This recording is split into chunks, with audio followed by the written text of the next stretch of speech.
Om Sahana Vavatu Sahanau Bhunaktu Sahaviryam Karavavahai Tejasvinavadhitamastu Ma Vidvishavahai. Om Shanti Shanti Shanti. Hari Om Shri Gurubhyo Namaha. Hari Om.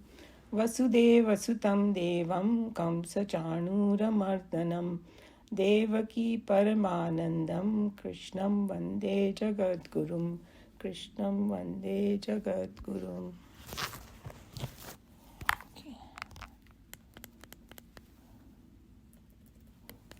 Okay, so we finished chapter 5 2 weeks ago, and we are in chapter 6. So I think it's a good idea to just have a little review of what we have done so far, brief review up to chapter 5. And so we have reaching chapter 6 is Dhyana Yoga, chapter on meditation. So, and that is supposed to be the final sadhana to attain the state of enlightenment. And this is the most subtle sadhana, innermost sadhana. That's what, a lot of Swamis, they call it, to attain that final stage. But according to Bhagavad Gita, before we embark on that path, a lot of preparation is needed. Then it will be more fruitful. That's what it is. And this summary will also help. I know that Kamalaji is not here. She had raised that question that, hey, if we just stick to karma yoga, we'll waste a lot of time and we might take a lot of janmas and all. And that's not true, because Krishna Bhagavan explains in this chapter, the first few verses will explain the role of karma yoga in this whole thing. So, but maybe she'll join. She usually joins a little late. So, what is the preparation needed? That is mentioned in chapter 3, 4, and 5. Okay. So, according to Bhagavad Gita, we cannot reach that state of meditation. Remember, we discussed that it's a state that we are trying to get into. We cannot reach that without going through these previous steps. And one of the examples is that if we build a building, first we need a foundation. And then you put floors on top of each other. And then you do the terrace. So we're talking about terrace over here. So that I'm not discouraging anybody, because they're not talking about, you can practice, because that's like a upasana you're doing. But they are just clarifying some doubts and what it is. And, it's something like this, that to go to college, you have to do SAT test, right? To see your preparedness and where you belong and all that. So you cannot say, hey, I'm going to waste a lot of time doing the SAT test, because you don't know then. Or you can say that high school degree. And until you have a high school degree, and then if you have a bachelor's degree, you cannot go for PhD. Somebody might say, hey, I don't want to waste time, so I'm going to sit in the PhD class also. Yes, you can, but it may not fructify, So that's where it is, that it's a kind of a strange comparison, but also that all these different paths, how they interlink with each other also. So there are lots of things to think about in this. So there are a lot of sadhana to be done. And so let's go through the chapters, what happened in each chapter very, very briefly. So in chapter 1 is called Arjuna Vishada Yoga, right? So it's Arjun dejection. So, and Arjun is the one who represents all of us. So first step is to become aware of our confusion in our head.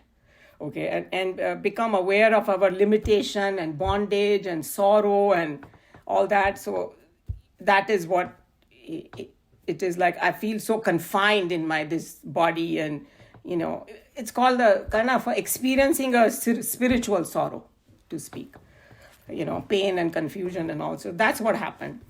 And then we are told over there that it is moha is the reason. Moha is called delusion. Delusion is the cause of the sorrow. Because हम लोग को हमेशा लगता है कि somebody else made me sorrowful or whatever. But no, it is our own delusion. So in Sanskrit, it's called the Atma moha, बोल सकते हैं उसको. So it's a delusion about myself. That's what causes the sorrow. Who am I? And that's what the Ramana Maharishi always says. No, go find out who am I? So we are not very clear who we are, and that's what causes the sense of kind of limitation. So this is what leads to the second chapter. Arjun becomes aware and he surrenders to Krishna Bhagwan and says, I think I'm totally confused. Meri buddhi ekdam sankuchit ho gayi. I cannot think straight. So this second chapter is called Sankhya. Sankhya means, in very short definition, is knowledge about our own self. That's what Sankhya is. So chapter 2 reveals the real identity, because he had a confusion, about mo ho gaya, who am I? So it reveals about our own self with the big S, that self. Nature of Atma, you can call it, it's revealed. So in brief, what is the nature of Atma? That Atma is not born, it doesn't die, it's all pervading. It is a substratum of the entire world. So entire world is because of that, Brahman, Atma. And it's witness of all experiences when we talk about the witness. Okay? So this kind of Atma Gyan is revealed. So apart from revealing the Atma Gyan, it also talked about the sadhana, how to get there. So it talked about Karma Yoga, Bhakti Yoga also it talked about. And then the chapter concludes with the description of enlightened person. Because Arjun ने बोला कि ऐसे भी लोग होते हैं क्या जो उस स्टेट को पहुंच जाते हैं, वो लोग कैसे बिहेव करते हैं, how do they think, how do they sit, how do they meditate, how do they interact with the world. So then that's called Lakshan of Sthita Prajna, characteristic of the man of steady wisdom. That's the translation. His wisdom has become steady. So this Sthita Prajna person, that is our goal, to become that. So that's why, Krishna Bhagwan says, because we can take that goal. And what will happen when you become Sthita Prajna? You become free from your sorrow and limitations. Sorrow is completely gone. So this state, the final state, is attained when we reach that samadhi state, they call it. A state of deep meditation, Turiya Avastha. Whoever did the Mandukya Upanishad, we talked about Turiya, that fourth state, which is beyond everything. So that Turiya Avastha. So to attain that state of realization of ourself in the state of meditation, that is the final thing. So even though the final goal was mentioned in chapter 2, the path is mentioned, how to get there in chapter 3, 4, and 5. That's the whole thing. Because, okay, I know I have to get there, but how do I get there? So then chapter 3 talks about Karma Yoga. That is the first step. So what does Karma Yoga mean? Because Karma Yoga creates a lot of confusion in our head. And I remember that when I was in the study group, in the beginning, हम लोग को भी पूरा समझ में नहीं आता था कि क्या है Karma Yoga. So suddenly, selfless action. Let's go and join some organization and do a lot of volunteer work, go to the hospital, help people. Nobody's saying don't do all that. Do all that. But that's not the crux of it. Because there are a lot of people who will go in the volunteer organization and then वहाँ भी वो राग द्वेष में बैठे रहेंगे, politics करना शुरू कर देंगे. That's not what it is. So we have to understand what is Karma Yoga from the core of it. So Karma Yoga means performing our actions that include all actions, not just one, as a worship of God, worship of Ishwar. That's what, in one line if somebody has to say. And there are other parts of it. So, but then if I have to dedicate it to God or worship of God, first I have to know what God is. Otherwise, how can I do it, right? So briefly, what God is indicated in chapter 4. But the main thing, who God is going to come from chapter 7 to 12.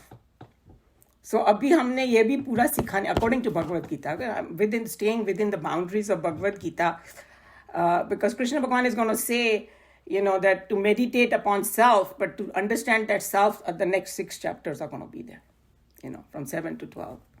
So just giving you a brief idea that unless we reach all that, we won't even know exactly what scope of what God is.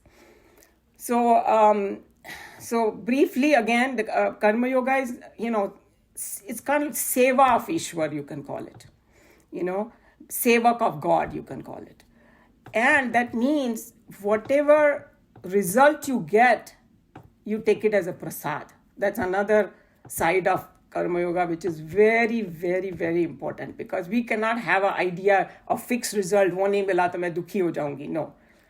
You do, as a worship of God, all your actions, and then the result is a prasad, gift from God. So those are the two main components of it. So, that Nikhilanandji said, just get employed by God.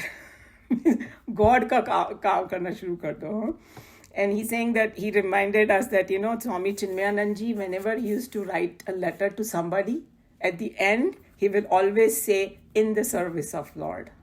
And then he will put his name. So his every action he dedicated, including his letters, So now, just briefly that, who is God? God is all pervading. That's what we learned. So the whole world belongs to him. Okay. So that's why that everything that I do comes under that I'm doing it for God. That's what we have to look at. So see, that's another, uska ek extension ho jayega ki seeing him means seeing God in all beings and objects. Not just like our teacher used to say कि तुम लोग को गुस्सा आता है ना, तुम लोग जोर से दरवाजा बंद करते हो, धाड़ करके. Why are you doing that? Because उसमें भी तो God है. That's what you're learning, right? So you are insulting God only. Because that उसमें भी है. So, she used to be very sensitive about small things, and it made us think about it. So seeing him in all being and objects of the world, and that is the path of Karma Yoga actually. So, little briefly more about it, that how do I begin? So it depends on our duties. And then, just briefly, duties are according to our own nature. Because I'm born with certain vasanas and all that, and I cannot go against my grain. Everybody knows we all have certain things that we enjoy doing, and if we are not able to do that, it makes us very uncomfortable. अगर हम लोग को जो चीज़ करना अच्छा लगता है वो हम लोग करते हैं तो हम लोग को बहुत relaxation feel होता है. So the whole idea is that your duty is in line with how your mind is, because we are kind of born with certain tendencies, and it's saying make use of those tendencies. But how do you, once you start doing that properly, the Karma Yoga, you actually start feeling peace and joy in your heart, okay? And the stress is gone because you're dedicating it to God, and you're not worried about the result because you say it's a prasad. So all that stress is gone. That's when, according to Bhagavad Gita, you have a lot of time now on your hand, and now you're going to start asking, मैं कौन हूँ, भगवान कौन है. I mean, जो लोग बहुत संसार में घुसे रहते हैं, काम करते रहते हैं, उनको टाइम ही नहीं है सोचने के. तभी अमेरिका में तो ये बीमारी है, सभी को पूछो, टाइम नहीं है. एवरीबडी एक पोल से दूसरे पोल पे भाग रहा है, पता नहीं क्या क्या करते हुए. So it's saying that when you feel a little peace and all that, that's when you get the thirst to find out who am I, what is my essence, who is God. All those questions start coming.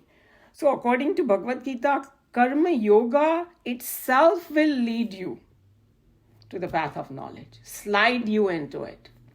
कुछ करना भी नहीं पड़ेगा, जैसे कि एक slide होती है ना, आराम से तुम लोग पहुंचोगे. It culminates into knowledge. That is the most beautiful thing if you start doing it correctly, So it will lead to upasana, to the path of knowledge. So in chapter 4 में क्या किया उन्होंने कि उन्होंने ये बताया कि if you continue with this Karma Yoga, all this will conclude in knowledge, and it's called Jnana Karma Sannyasa Yoga. Means Karma Yoga will lead you to knowledge. And here Karma Sannyas को बताया गया है, इसका मतलब है वैराग्य, dispassion. Okay, वैराग्य क्या चीज से? Freedom from sense of doership. That's also another thing, that ego, that I'm doing it, that kind of breaks. with the knowledge slowly dawns upon all that, sense of doership, kartapan jisko bolte hain. And the attachment to the result of action also is given up, So here Arjun had some doubts about karma sannyas, so that was cleared in the beginning of chapter 5. And then in chapter 5, Krishna Bhagavan talks about the karma sannyas in a detail.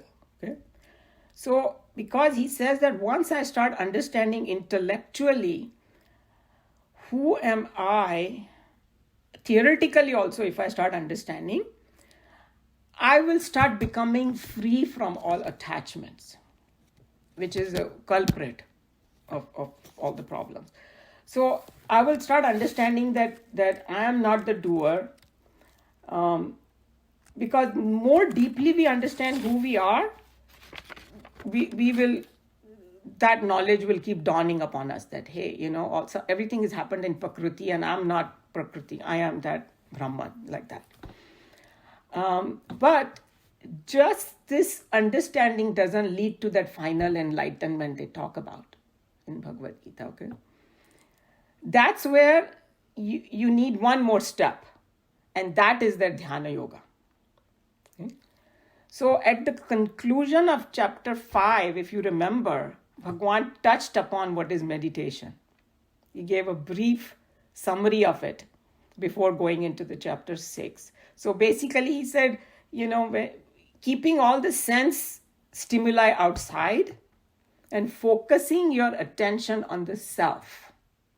That's what his conclusion was, So what do we mean exactly about the term dhyana? So to explain that, he's going to do chapter 6 now. So what is in chapter 6 briefly? So let's just go over it so we know what is coming. So it's going to talk about what are the preparation required for meditation. What is the meaning of meditation? What is the result of meditation? It's going to talk about. What are the indicators that I've reached that state now? Landmarks, indicators are going to be told.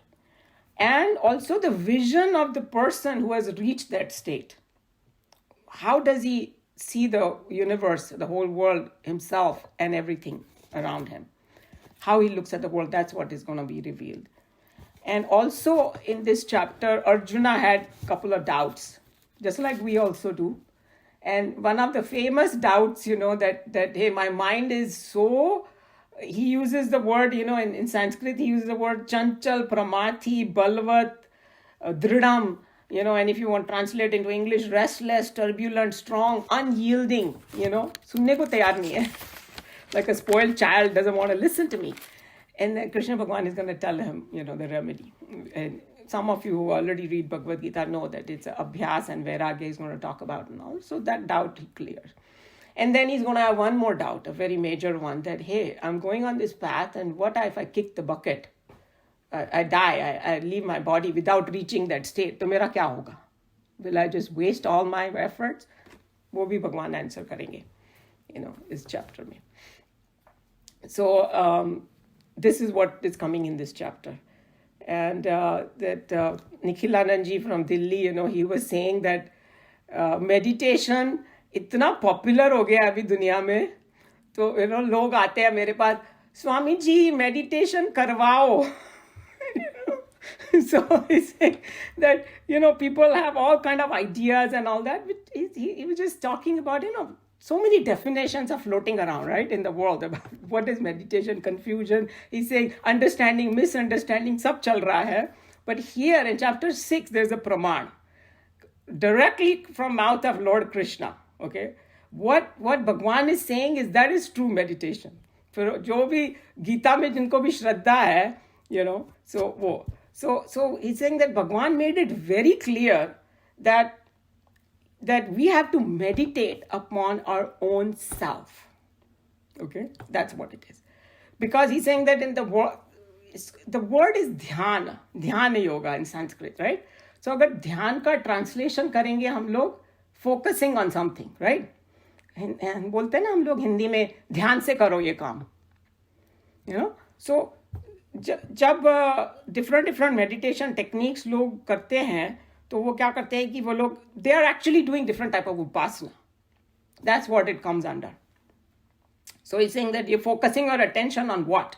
Krishna Bhagwan is saying focus your attention on the self, but लोग करते हैं focus on maybe sometimes sound पे करेंगे, किसी नाम पे करेंगे, कोई form पे करेंगे, मूर्ति पे करेंगे, color, chakras. Chakra is very popular, Kamalaji always talks about that, chakras and etc. and all that. So this is what different people do. So but it's going to open up that what exactly we need to do, how we need to do. And also in chapter 2, Bhagwan said like the ordinary people, they focus on the sense objects. People who are not into this path, if you just pick up somebody who's not interested, maybe you can call them Nastic people, whatever, they सारा time sense pleasure को पे ध्यान करते. So the word is dhyayato vishyan punsa. That's how the whole verse starts, that you are doing dhyan on these vishayas only. Okay, so but when we talk about meditation in the spiritual context, according to Bhagavad Gita, then it is the self they are talking about. Okay, so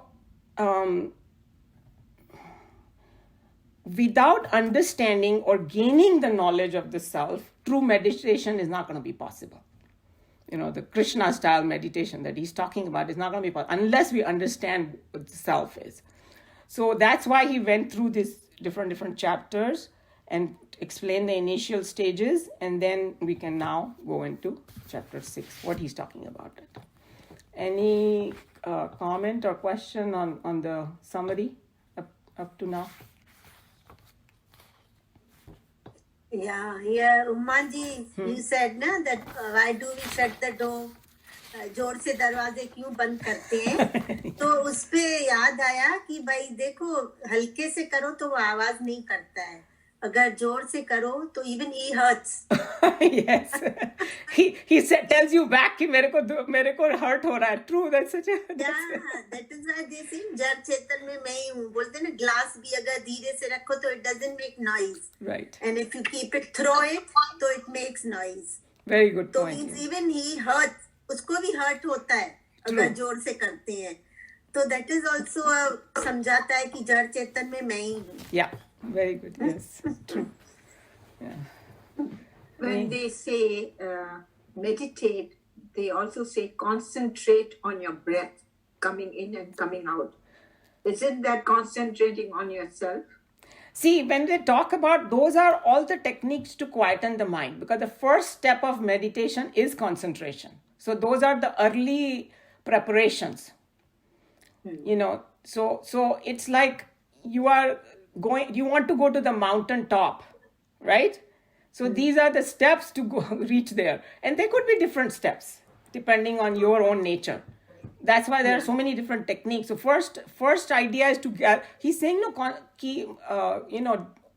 self पे ध्यान करो, right? So self पे करने के लिए पहले मेरे को बाहर से अपना ध्यान हटाना पड़ेगा ना. So breath is a very powerful technique because I am not thinking of outside, I'm looking right here. See what I'm saying? And I'm learning how to be in the present. Another technique is not to think about the past and the future. Because that's what, if you really think about your thoughts, all of them belong to past and future. हम सोच रहे हैं हमने क्या किया था, क्या होगा, क्या करना है. So you're shutting all that down. So that's why the breath is a technique. But it is not meditation. It is a technique. Being in the moment. That's being in the being in the moment. Yes, yeah. Yeah. Okay. So that's how we have to look at it. And he will talk about all that too. He will put in the right context everything. Whatever our goal and what techniques we can use to get there. That's what it is. Any other thing before I go forward? Okay, so we can begin with what we're going to do is actually, let's read Swamiji's commentary, whoever has the book. And whoever doesn't have a book, I will highly recommend to get it because you will get more out of the class then, So let's see. Who want any volunteers to read? Meera ji, Meera ji बहुत दिनों के बाद आई हैं. So there is an introduction by Chinmayanand ji. We can read that. So, all about meditation. Introduction. With this chapter, we are coming to the close of a definite section in the scheme of thought in the Gita. This is the opinion of some of the well-known critics and students of the Lord's Song. According to them, the entire 18 chapters of the Gita can fall into 3 definite sections, each of 6 chapters, and they group themselves to expound the implications and significance of the sacred Vedika mantra, Tattvam Asi, that thou art. The first 6 chapters together constitute in their contents an explanation of the philosophical guide significance indicated by the word thou, Tvam. In the general scheme of thought developed in that section, the contents of the 6th chapter constitute a fitting conclusion. So for some people who join the class later, I think I have talked about this before. So there is a very famous Mahavakyas are there in the Vedas. One of them is Tattvam Asi. You are that. And when they talk about that means Bhagwan or Brahman. So what people believe is that the saints and sages have told us that Gita में 18 अध्याय हैं, right? तो वो 18 को 3 भागों में विभाजित किया उन्होंने. So जो पहला भाग है, it talks about tat, you, means us. मैं कौन हूँ, you know, like my own nature, my mind, ये वो सारा, you know, about myself. Then it is, the next 6th chapter is that. Tat. Sorry, I got confused. Let me go back. Sanskrit में मैंने गड़बड़ कर दिया. Tat Tvam Asi, right? So Tvam is the one. That, right? That's what he said. Tvam means you. You. First 6 chapters are on Tvam. You. Then Tat is that. That means Bhagwan. So, like I said, that from chapter 7 to 12, he's going to talk about who God is. So that Tat is going to come. And the third section is R. You are that, right? So R meaning तुम्हारा relationship क्या है? तुम्हारे बारे में बताया, भगवान के बारे में बताया, अब तुम दोनों का relationship क्या है वो आएगा last 6 chapter में. ऐसे divide किया हुआ है. I hope it is clear. I try my best to explain how. I think it's very clear. Okay. Lord Krishna painted the philosophical perfection, which is the theme of all the Upanishads, in a language almost foreign to Arjuna, in quick strokes. He concluded that chapter with a vivid and expressive picture of a saint of perfection and mental equipoise. Naturally, the interest of a seeker is excited, and he seeks to find means and methods by which he too can grow within himself and reach those diviner heights of self-control and equipoise. So like I had mentioned that he concludes the chapter with, you know, lakshan of sthita prajna or character of steady wisdom. And then, so all of our, including Arjun's goal is to reach that state. The Gita is personally and specifically addressed to Arjun, a confused average man, at a moment when he felt completely confounded by the problem that was facing him. Naturally, the highest methods of subtle meditation, the mental drill by which one can renounce all his preoccupations and so on, are not easy methods that can be practiced with confidence. At the same time, it will not be true to say that methods of Vedanta are meant only for a few. If they are immediately useful only to a few, there must be in Vedanta preliminary techniques by which everyone can steadily grow to become fit to enter the hall of perfection.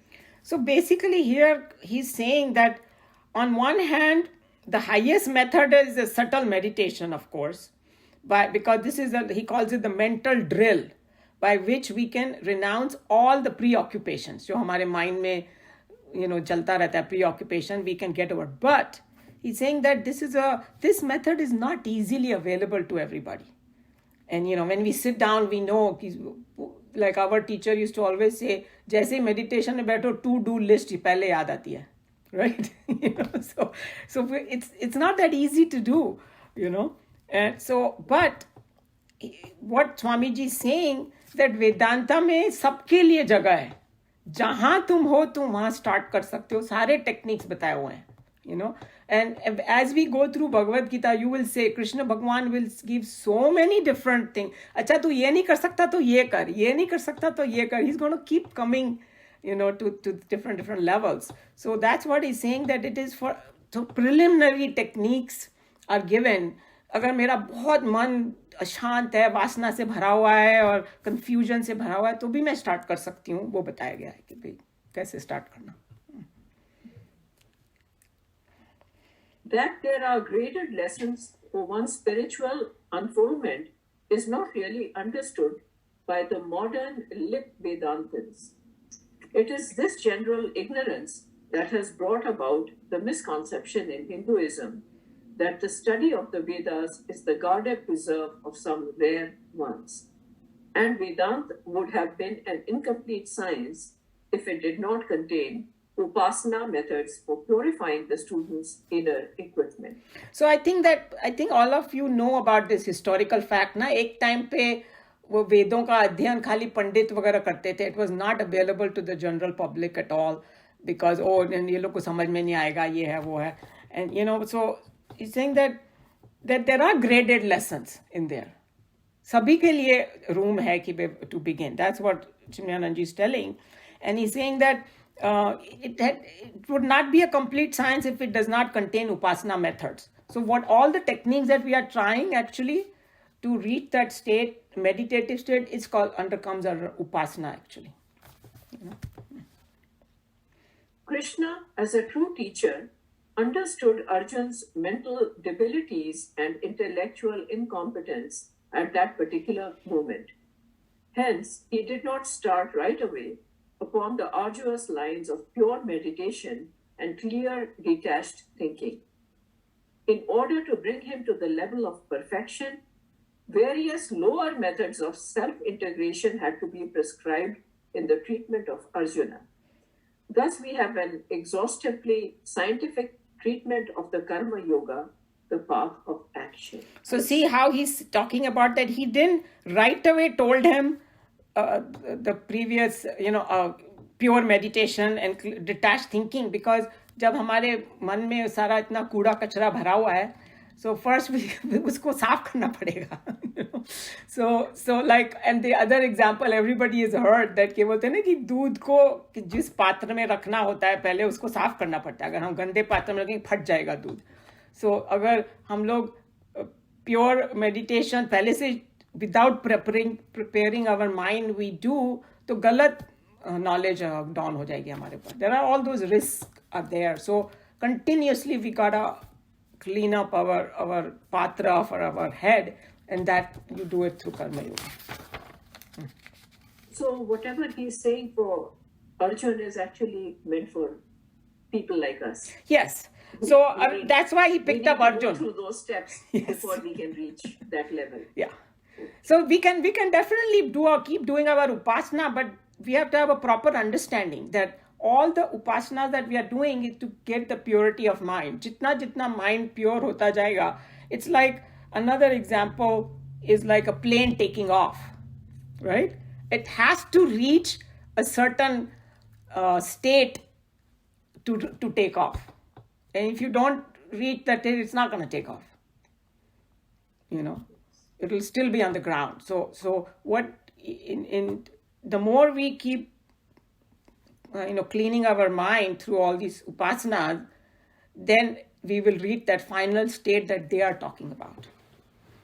And the other very, very important equation over here is that when Krishna Bhagavan says that meditate on the self, I have to try to understand more and more and more what self is. आखिर भगवान है क्या? So that clarity will come, as we study chapter 7 to 12. He will go in very much in detail. Activities in the outer world, however noble they may be in their motive, cannot but leave deep ulcerations and painful restlessness in the bosom of the worker. To mitigate the reactions of action, karmphal, as a balm to soothe the bleeding mental wounds, new methods of maintaining the mind in quietude and ease have been expounded under the title Renunciation of Action in Knowledge. It is the theory of Krishna that constantly maintaining in the mind the awareness of the greater principle that presides over all human endeavors, the worker can, even in the thick of activities, maintain a healthy and well-ventilated inner life.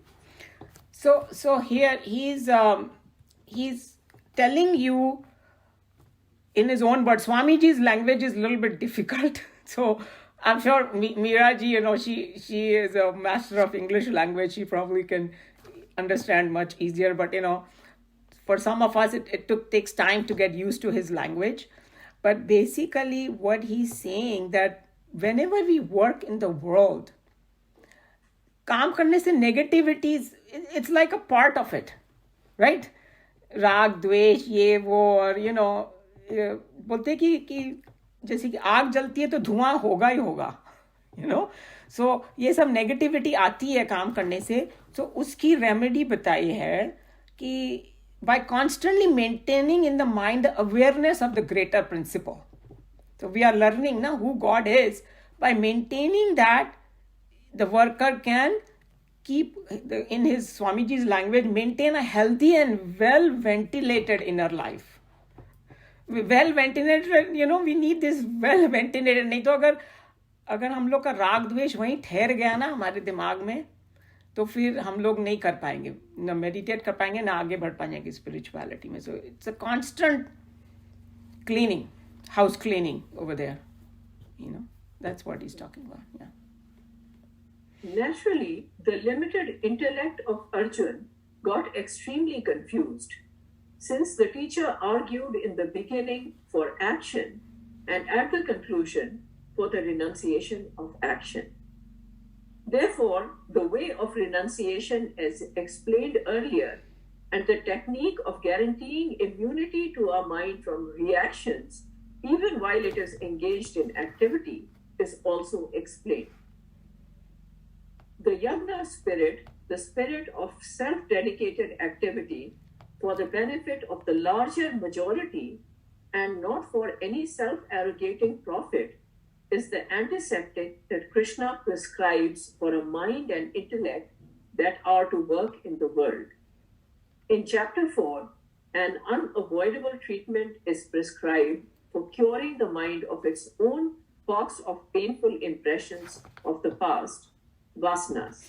So हमारा जो past impressions पड़ा उसको clear करने के लिए, and if you guys remember, we talked in very much detail, they use the word yagna spirit. So what is yagna spirit? Where it's a symbolic thing. जैसे यज्ञ करते हैं ना, पहले आजकल लोग घरों में करते हैं, यज्ञ वगैरह. हम पहले के ज़माने में सार्वजनिक होता था, पूरा शहर या गांव उसमें पार्टिसिपेट करता था और सभी लोग अपनी अपनी श्रद्धा से सामान लेके आते थे. जो कुछ कर सकता है, कोई कुछ नहीं कर सकता तो सफाई करेगा, और everybody contributed and the result was shared by everybody. That is the whole concept, means yagna spirit. So when you do your action like a yagna spirit, तो मतलब मैं जो भी काम कर रही हूँ मैं सभी का फायदा हो उसमें, और जो मेरे में टैलेंट है वो मैं कंट्रीब्यूट कर रही हूँ सोसाइटी में, दुनिया में, वर्ल्ड में, एंड सभी का फायदा हो. अगर वो टेक्निक से करोगे ना तो तुम्हारी वासना खत्म होगी.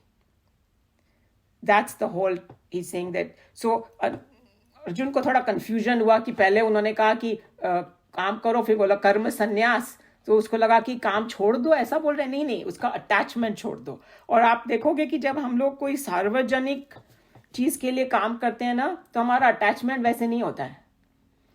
जब खाली मैं अपने बारे में सोचती हूँ तभी होता है अटैचमेंट. जितना ज़्यादा हम दूसरों के बारे में होता है, अटैचमेंट कम हो जाता है. That's the whole technique he is talking about. The way of renunciation is earlier explained under two different categories, which show the two methods of achieving the same goal.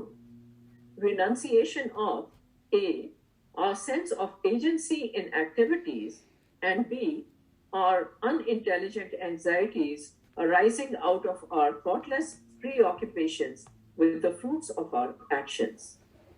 These two techniques are exhaustively dealt with earlier and explained how, by the renunciation of agency or by the renunciation of our attachment to the fruits of actions, we can come to gain a release from the vasana bondages, which generally reach to shackle our personality during our activities. So he's just summarizing that there are two things we could do. One is when they say give up the fruit of action. So sometimes people get a little bit confused. Does that mean that I don't plan? I should not think about the result? That's not what they're talking about. Now, at the planning stage, of course, you should see pros, cons, learn from your past, and, I want to get this. All that is fine. But then once you start working, you should not have an eye on a fixed result. कि मेरे को ये result मिलना चाहिए. That's what is wrong, because that is उसमें अब हमारा अधिकार नहीं है. तभी कृष्ण भगवान ने बोला ना कर्मण्येवाधिकारस्ते. That whole thing is, there are different components in that particular verse, that तुम्हारा अधिकार सिर्फ काम करने का है. उसका रिजल्ट क्या आएगा उस पर तुम्हारा अधिकार नहीं है. क्यों नहीं है? Because it comes from the higher self, who's like a सर्वलोक Maheshwar, who knows everything. कि तुम्हारा कर्म क्या चीज़ से किसको अफेक्ट कैसे होता है. तो हम लोग कभी भी कर्म के रिजल्ट पे हमारा अधिकार नहीं है, वो हायर से आता है. That's why you have to give it up. That's one point. And the second is giving doership. Means मैं कर रही हूँ, ये अहंकार. I am doing that. So as we learn Bhagavad Gita, we learn I don't do anything. Like our teacher used to say, just think about it, what is in your hand in this life. अभी मैं थोड़ा सा बीमार हो गई, right? मैं उठ भी नहीं सकी थी 3 दिन तक. Forget about मैं घर चलाती हूँ or something, I cannot have that ego, because in 1 minute you are flat on the bed and you're dependent on other people, So that's what is the awareness. Hey, it's everything is happening in the Prakriti with the grace of the Prakriti, and Prakriti is coming from the higher self, from God. So that's make you're less ahankar and doership nahi hoti hamare mein. That's what they're talking about. But out of the two, Krishna Bhagwan always says giving up fruit of action is easier to do. ये कर्तापन छोड़ना बहुत मुश्किल है. अहंकार बहुत सूक्ष्म होता है बहुत. कितना भी हम बोले कि हमने छोड़ दिया है, वो थोड़ा रहता है. अनलेस यू बिकम लाइक स्थित प्रज्ञ, उन लोगों को नहीं होता है. तब तक वो चलता ही रहता है थोड़ा बहुत. So that's why karma yoga ka main thing is not to have attachment to the fixed result. That's what you give up. That's easier to give up. One who can faithfully follow the technique so far unraveled by the Lord should have thereby come to a condition wherein the insentient and inert mind has been stirred into a field of intense activity. A mind developed through this training is now taught to come under the intelligent will of its determined trainer, the seeker himself. The mind thus gathered and trained is certainly a better equipped instrument for the higher purposes of self-contemplation and self-unfoldment. So that's why he's saying that the first step is, faithfully follow that technique that what Krishna Bhagavan is saying. And in that, your mind will become integrated. They call it integrated personality.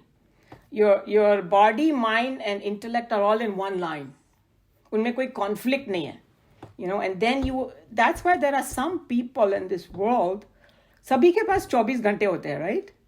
You see how much they accomplish. And the saints and sages are perfect example. Like Shankaracharya ji only lived for 32 years in this life. He has done so much work. So much work. Or any of these Yogananda ji or Chinmayanand ji and Tejomayanand ji, how much they do, same time they have. And they have to run. And I was listening to that, my husband was listening to something and I was listening in the background. This guy was from Swaminarayan temple, right? So unke, I don't know how, if you guys know, there was Pramukh Maharaj who took Mahasamadhi already. प्रमुख महाराज की life दिनचर्या बता रहे थे, तो कह रहे थे कि तुम लोग सोचते हो कि तुम लोग some of them, maybe some big businessmen running, big companies with so many people. He said, उनका स्कोप बताया कि कितनी सारी उन्होंने नई जमीन पे मंदिर और ये सब खड़े किए और कितना ज्यादा उन्होंने वो काम करते थे, and with so much like peace. कोई शिकन नहीं उनके चेहरे के ऊपर. Means if you compare him with some big executive of CEO, he did 100 times more work, starting from zero, and doing all that. And this is how it happens, because their mind is totally like integrated, quiet, and, sthita prajna avastha mein. Swamiji, good morning. Actually, not even that.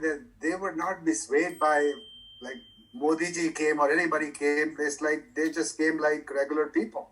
Not that a prime minister with Pramukh Maharaj, because I saw some pictures of Modi ji's and Amit Shah with them. Uh-huh. They didn't care who they were, but they were more like a disciple there, not like a prime minister of India. Oh yes. They will equally treat everybody. कोई भी उनके सामने prime minister कोई भी. You're absolutely right. Because they are dancing to a different tune. They are doing that as a seva of Bhagwan. Yeah. So that's why. And all these characteristics of, Sthita Prajna, actually characteristic of a realized soul comes in many different chapters. It will keep expanding that. How do they think and all that? And he is one of the great examples of it. True.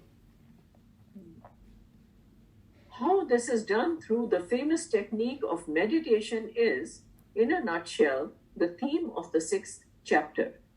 During our discussions, we shall not stand in sheer surprise and wonderment and swallow down the ideas in the verses without dissecting, discovering, analyzing, and understanding every facet of each of those ideas. This chapter promises to give us all the means by which we can give up our known weaknesses and grow positively into a healthier and more potent life of virtue and strength. This technique is called meditation, which in one form or the other is the common method advocated and advertised in all religions by all prophets at all times in the history of man. So see, every religion has this. He's talking about this, and he's given us that give up our own known weaknesses and positively grow into a healthier and more potent life of virtue and strength. That's the whole purpose. So this was the introduction. Any comment or question on whatever we read in the introduction? Okay. If not, then we don't have that much time, but let's see how much. Maybe we can just start a little bit. So let me chant the first verse, whoever has Bhagavad Gita.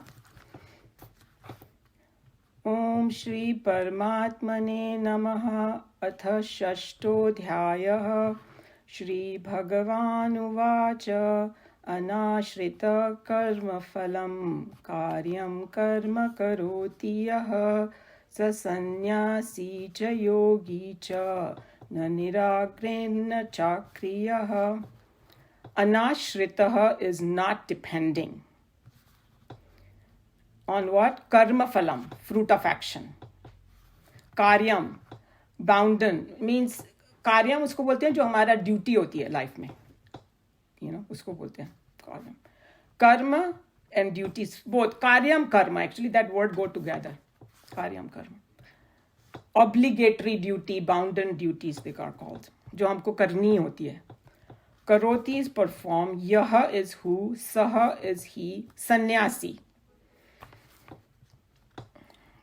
इसमें ascetic बोला है, but we know what sannyasi is. Cha is and, yogi we know what is yogi, the one who is striving to connect to the higher. Cha is and, na is not. Niragni, without fire. Na is not, cha is and akriya is without action. So ये थोड़ा सा subtle है हाँ ये point. So I will try my best, and Swamiji's commentary is also there, because there are certain terms and they use, this agni वगैरह, उसका meaning क्या है वो हम लोग समझेंगे. So as we were talking about it, the chapter 5 के end में उन्होंने briefly बताया कि ध्यान योग क्या है. अब detail में जा रहे हैं. तो first step Bhagwan does is, he says, follow the path of karma yoga. Okay? Without karma yoga, we cannot move forward, according to Krishna Bhagwan. So, जब हम लोग establish हो जाएंगे ना very well in karma yoga, it will automatically take us to the higher and higher stages. That's what it is. So, the Nikhilanandji said, it is like if you want to reach a destination and you sit in the right train, तुम खाली बैठ जाओ train में और तुमको पहुंचा देगी वो. So वो है रोल कर्म योगा का. You're sitting in the right train, to do this. So according to him, ये वाले वर्ड्स में कृष्ण भगवान ने स्तुति की कर्म योगी की. कर्म योगी का मतलब इतना उन्होंने बोला, क्या बोला उन्होंने कि कर्म योगी जो है ना वो ही ध्यान योगी और सन्यासी दोनों है वो. ओके, कर्म योगी अपने ऑटोमेटिकली वो हो जाता है वो. So what this swami ji was saying, that हम लोग को ना सन्यास से बहुत फैसिनेशन है. कि व्हाट इज सन्यास, कि भाई ड्रॉप एवरीथिंग एंड बिकम सन्यासी एंड मेडिटेट. अगर मैं वो कर सकूँ ना तो बस मैं पहुंच जाऊंगी. हम लोग, we almost feel envious of the people who are able to do something like that, So he's saying that it's like, Ganga किनारे सब छोड़ छाड़ के बैठ के, and I can do, meditating and all that. But what Bhagwan is saying is, रुको, वहाँ कुछ जो जाते हैं उनको नमस्कार है, कोई प्रॉब्लम नहीं है, because उनको इतना उनमें मन में वैराग्य है, that's fine. But he's saying जो कर्म योगी है ना, वो भी सन्यासी और योगी दोनों है. That's what this verse is telling you. So the one who performs his obligatory duties, because बोला ना कार्य कर्म बोला जो bounden duties, without depending on the karma fall. The whole idea of what is karma yoga is not doing a lot of work or something. Huh? It is like giving up the fruit of action is karma yoga. So karma phal, it may clearly bola anashrita karma phalam, who does not depend on that karma phal. Okay. So what that Swamiji was explaining, that we discussed even before, that we all are born with certain tendencies. Like we love to do some certain things, and कोई नहीं भी बोलेगा हम लोग करेंगे. And my sister sitting here, her granddaughter, she loves to cook. उसको जब भी टाइम, वो बचपन से भाग जाती थी किचन में, पूरा फैला देगी, वो करेगी, वो उसको इतना मजा आता है ना कुक करने में. और हम लोग को पहले ही मालूम है कि she is going to be some chef, famous chef somewhere, because she just loves to do that. So like that, all of us have some things that we love to do. So we have to learn to do that, for the benefit of the world, and not do it for the sake of result. That's the whole technique. Okay. So when we do without depending on the result, तो हमारी वासना impressions कम होते जाते हैं. Okay, that's the whole, and we discussed it before also. Because we are carrying all these impressions from our past life, and we don't have a control over it, right? Our mental makeup. So Krishna Bhagavan is actually saying that whatever you're born with, you can take that and turn it into the spiritual mode. That's the beauty of it. You don't have to force yourself to do anything which you're not conducive to do, But you have to do it in a systematic way, and that's what makes you more relaxed and calm and peaceful. And then, so that is what karma yoga is basically. Another opening up a little bit more, that doing it without the attachment to the result. Okay. So according to that Swamiji, I'm trying to see that what other, he brought very interesting points about Karma Yoga. So attitude of seva, we discussed that, right? That's what comes, a person who has that attitude, consider him that he's well established in Karma Yoga. Because it's like, how do I know that if I'm following Karma Yoga or not? Okay. So भगवान is saying that जो ऐसा करता है ना, कर्म योगा में establish होता है, वो सन्यासी है. और उसको सन्यासी मत समझो जो काम दाम छोड़ के बैठा हुआ है.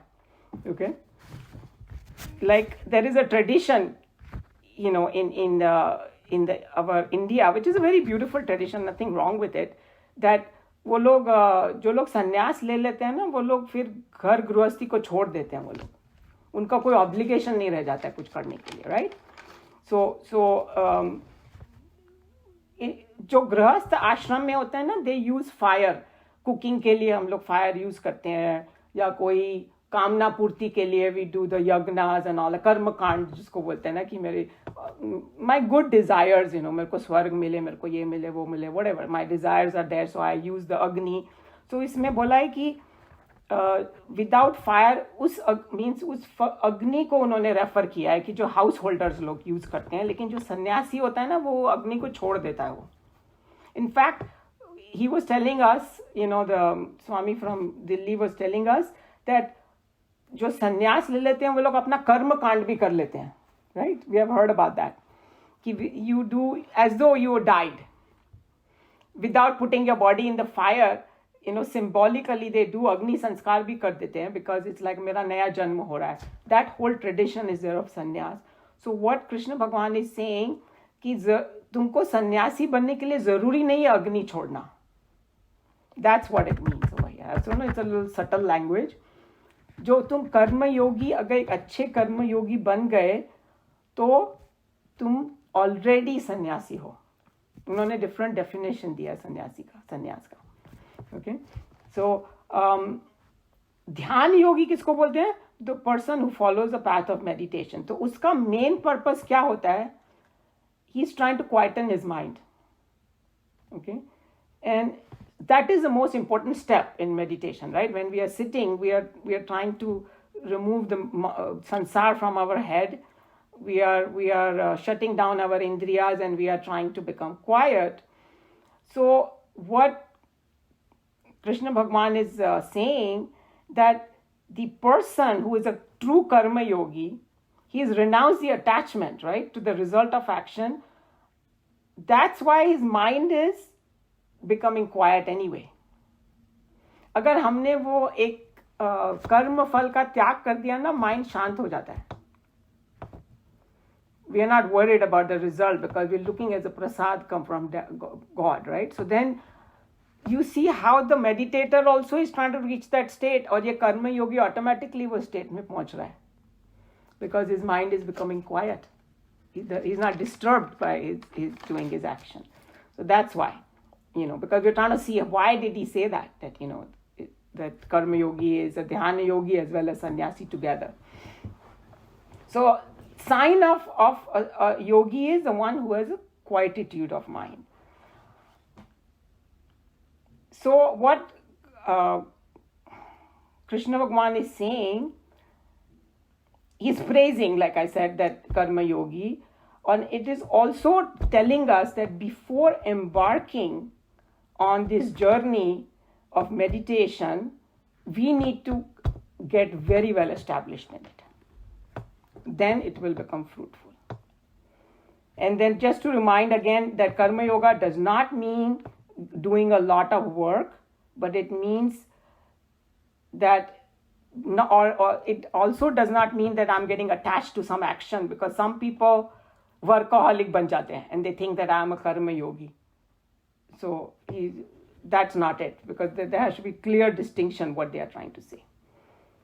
And I think we already went over it, ki bhai, you know, seva of God and look at the prasad buddhi. So this is what this verse is about. We can read Swamiji's commentary. Anybody has any comment, question? I like the one when you said karma yoga does not mean doing a lot of work. Yeah, there's a huge confusion in people's head. It suits me perfectly, okay?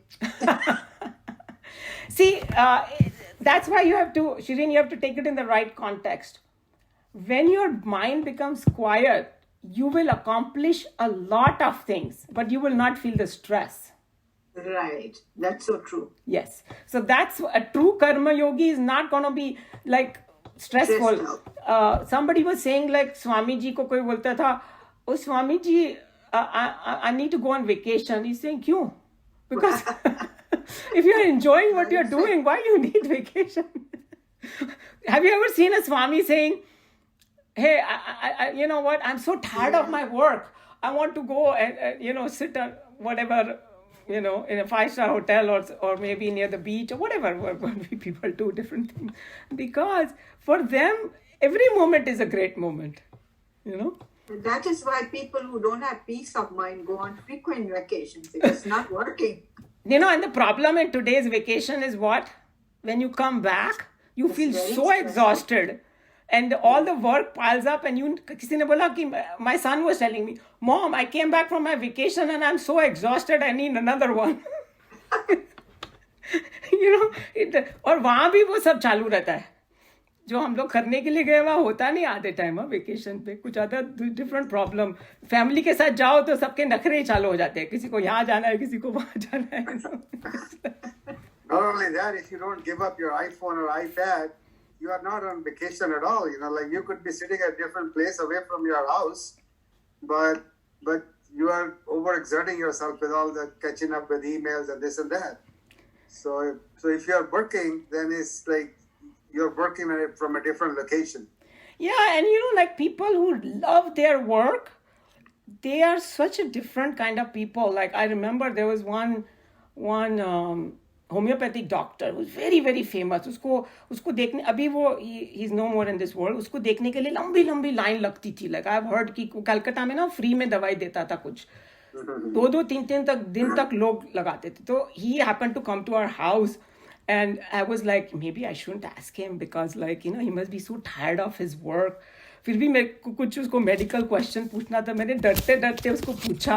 मैंने बोला कि मैं आपको एक प्रश्न पूछूं. Medical बोलता हाँ जरूर वही तो मैं करता हूँ. That's what I love to do. I mean he was like please do ask me. Like he was so eager to help me. So because that's what it showed. That's like the true karma. Doing it as a seva. उसको पैसे की चिंता नहीं, उसको कुछ चिंता नहीं. बस मेरे को ये टैलेंट दिया है भगवान ने and I want to just help as many people as I can. We cannot hear you, Naresh. Yeah, what? No, I'm sorry. But I was just trying to unmute my thing. I used to love what I did before and now I love not working. Which is fine. I mean, different stages of life, but Stages of life, yeah. Yeah, correct meaning of karma yoga is very important to understand because without that we think I have to do karma yoga and I have to do bhakti yoga and I have to do this, that. If you're a good karma yogi, उसमें सबका समावेश है. That's what he's trying to tell you. And it will, you won't even know, it will take you to your destination, slide you through it. That is something new I learned today. Like the karma yogi means you are yogi as well as sannyasi in the same step. And this is the first verse of Bhagavan. Is the stuti of karma yoga. Because Arjun भी भाग जाना चाहता था ना. He's saying कि मैं सन्यासी क्यों ना बन जाऊँ. It's such a noble path. So he's telling no. Just stay where you are. Arjun के सब मेरे रिश्तेदार इनको कैसे मारूं? Huh? I'm sorry? अर्जुन बोलता है ना, अर्जुन ने कहा भगवान से कि ये सब मेरे रिश्तेदार हैं, मैं इनको कैसे मारूं? Yeah, his arguments were good but misplaced argument. And the best example I can give is that somebody who is ready to do a surgery, a doctor, he says, मैंने सुना है कि bloodshed is a very bad thing, so I'm not going to do the surgery. That's what it is. Okay, the argument is great that you should not do bloodshed, but not when the guy is ready for the operation and you're trying to help him. You don't start saying those things. So, we have gone through all that before. But anyway, this is a very powerful verse right in the beginning of the meditation chapter. Okay? So, shall we read? No, we should not. We'll read next time. Any burning question about this? So we'll read Swamiji's commentary next time.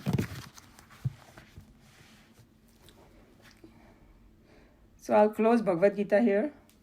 Sarva dharman parityajya mamekam sharanam vraja aham tva sarva papebhyah mokshayishyami ma shuchah.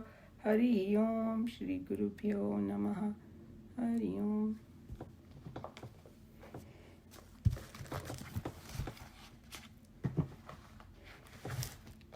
So we'll go to